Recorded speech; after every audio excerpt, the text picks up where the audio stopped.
criterio cercano. Fines, señora rectora, muchas gracias por la invitación, compañeros y compañeras de la mesa, es un placer convivir con ustedes. Fines de los 60, principios de los 70, la presión sobre las instituciones de educación superior del país, particularmente de la UNAM, era enorme porque la demanda no estaba siendo satisfecha. Consecuencia lógica, es necesario crear una nueva institución. Principios de los 70, un grupo muy pequeño de la UNAM, coordinado por el doctor Emilio Rosenbluth, coordinador de la investigación científica, nos ponemos a pensar un ratito sobre ello para una supuesta universidad del Distrito Federal.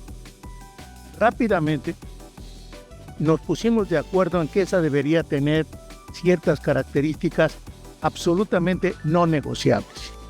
No debería tener año escolar, sino semestres lectivos o trimestres lectivos para tener más corto esto. Segundo, debería ser departamental, es decir, no separados institutos, escuelas y ese tipo como otras instituciones. En tercer lugar, que no hubiera pase automático. Se estaba creando simultáneamente el colegio de bachilleres y lo primero que insistimos, no debemos aceptar pase automático. En tercer lugar, clave en esta unidad fue centrarnos en la investigación. Por favor, que no se tome a mal. No quiere decir que la docencia la hubiéramos hecho a un lado. No. Fundamentalmente crear los grupos de investigación. Y para ello había que atraer grupos ya formados. La UNAM, tomamos algunos. El Instituto Mexicano del Petróleo, tomamos otros. El Instituto Mexicano del Seguro Social, tomamos otros. Antes que cualquier cosa, debería haber grupos de investigación en áreas de investigación muy claras y sobre las cuales se podría construir después el resto, la docencia, la investigación, la extensión de la cultura, etcétera, etcétera. A diferencia de otra de nuestras unidades hermanas, Azcapotzalco, que fue centrada en la docencia y después empezaron la investigación, o la unidad Xochimilco, que fue centrada en el servicio, apropiarse de la realidad para transformarla y después la investigación. Para ello era absolutamente indispensable tener aquí líderes que pudieran atraer otros investigadores. Desde el principio nos dimos cuenta que el doctor Alonso Fernández, rector fundador de esta unidad y su servidor secretario fundador, podríamos atraer a muchos de ellos porque los conocíamos. Alonso había sido presidente de la Academia de la Investigación Científica en 1973 y yo era el secretario de la Academia, aunque después seguí siendo también el secretario de la Academia. Y entonces ahí conocíamos a varios de ellos. Yo había sido secretario de la Facultad de Ciencias a fines de 68, principios de 69, entonces conocía a varios de los profesores que aquí están, todavía están. Mi amigo Pepe Ramírez Pulido, saludo de su presencia, de Ciencias Biológicas y de la Salud. ¿Por qué? Porque los conocíamos dando clases en la Facultad de Ciencias. Entonces, fue muy simple buscar los líderes, convencerlos, eso fue otra cosa. Y vino el doctor Luis Villoro, que fuimos retados a que no lo convenceríamos. El doctor Carlos Greff y el doctor Carlos Bello. Ante esas figuras de primer nivel y el poder de convocatoria del doctor Alonso Fernández, el resto fue trivial. Venían a buscar ubicación en esta unidad los grupos de investigación. Quizá muy al principio nos temíamos caer en la tecnocracia, pero fuimos muy inteligentes. Luis Villoro no nos iba a dejar eso. Y el 22 de mayo de 1974, Luis Villoro había publicado La filosofía de la UAM, documento que me temo que está perdido por ahí. Por cierto, cualquier cosa a la que yo refiera, tengo la bibliografía, la tengo en mi computadora y quien me dice se la manda. Entonces, Luis Villoro publicó su filosofía de la UAM, donde estableció qué íbamos a hacer, y ciertamente lejos de la tecnocracia, muy lejos de la tecnocracia. Con obligadas excepciones, los primeros deberían ser doctores. Prueba, el primer consejo académico de 1974, 12 doctores de los 14 miembros del personal académico eran doctores. Solamente el jefe del departamento de economía y yo como secretario no lo éramos. Los demás eran doctores.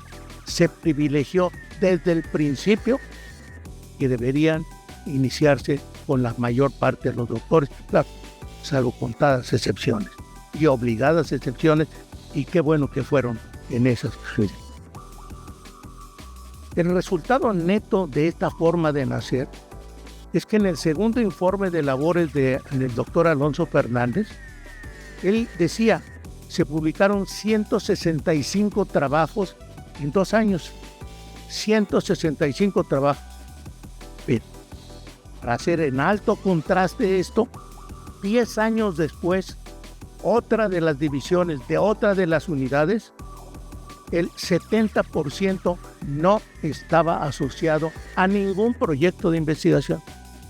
10 años después de haber sido creados en una división de otra de nuestras unidades hermanas, ni 70% de los profesores no estaban asociados a ningún proyecto de investigación. Eso es lo que queríamos evitar desde el mero principio. Sin olvidar la docencia.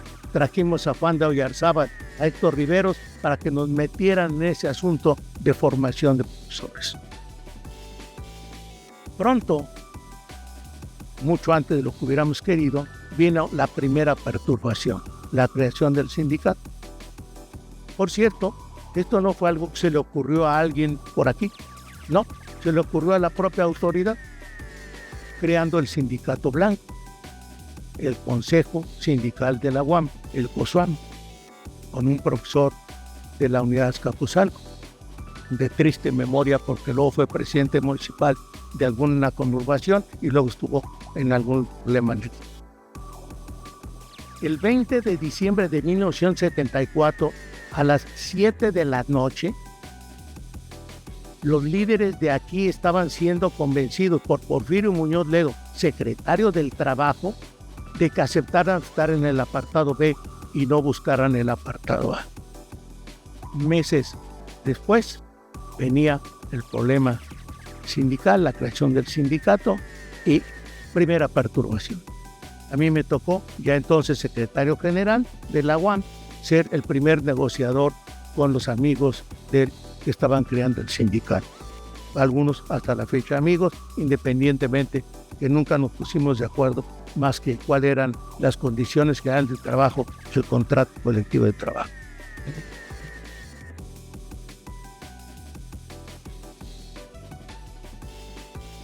Nuestro sindicato llegó a tener tales condiciones generales de trabajo y tal contrato colectivo de trabajo posterior que la revista Punto Crítico de Raúl Álvarez Garín diría: este sindicato está en la punta de lanza del sindicalismo universitario en México. Ese era el tamaño de lo que había logrado nuestro sindicato en la UAM, y que posteriormente nos dedicarían prácticamente la reforma del tercero constitucional y del 123 constitucional para hacer eso. Por cierto, tuvimos que modificarlo sin huelga, el reglamento de ingreso, promoción y permanencia en una noche en el colegio académico.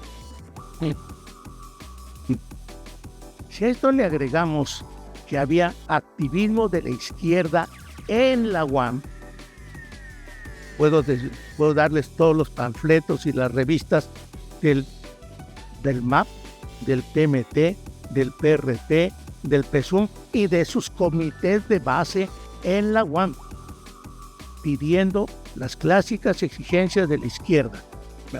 El rector sea elegido por voto universal secreto popular, que el secretario general no mande en la UAM porque si no les ganaba de todas, etcétera, etcétera. Pero ese era el tamaño de lo que se estaba gestando aquí. Y en todo esto, algunos no estuvimos de acuerdo. Cierto día nos llegó aquí a la UAM Iztapalapa un camión con un magnavoz. Teníamos que llenarlo para enviarlo a crear el COSUAM.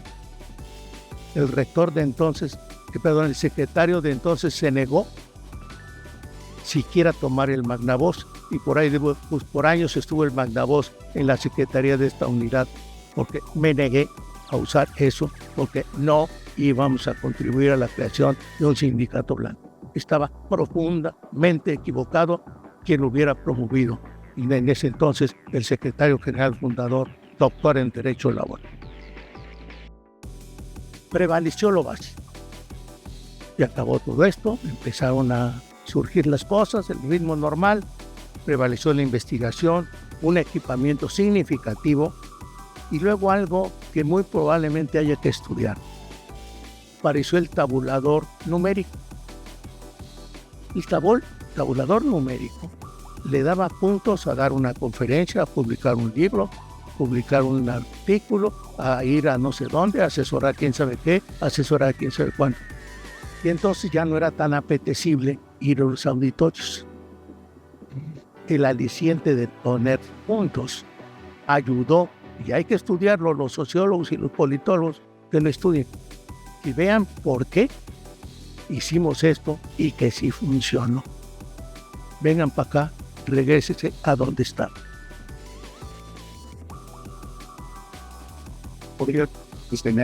Sí, son exactamente los 10 minutos que teníamos previstos.